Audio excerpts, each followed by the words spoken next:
Ako po si Ain. Ako po si Tintin. Na magpapakita po ako ng sa inyong slime. Paano po ginawa at paano po kung sino po nagbigay. Ito po yung slime. Maliit lang po siya, pero pwede niyo pong ipag-mix. Si Tintin po yung nagbigay nito. Mag-hi ka, Tintin. Siya po si Tintin. Ito po si Tintin.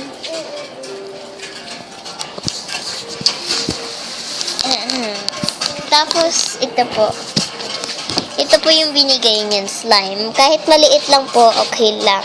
Kasi meron akong slime. Kasi dati ko pa po ginagawa yung slime. Stretchy naman po to, non-stickable.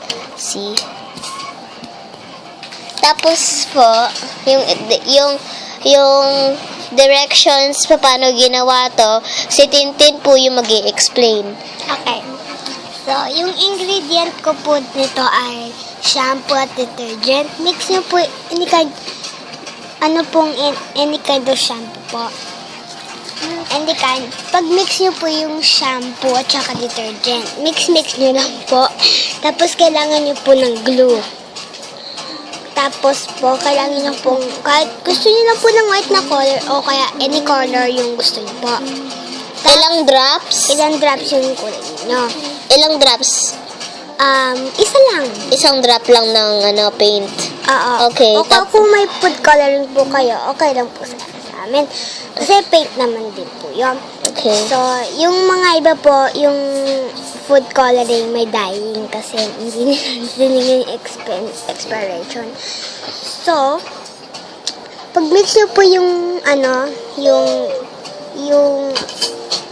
pag mix nyo po yung shampoo yung detergent, tapos maglagay po kayong konting slime doon, tapos mix nyo lang po hanggang maging form.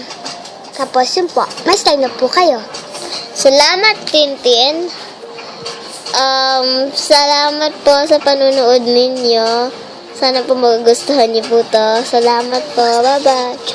Bye-bye.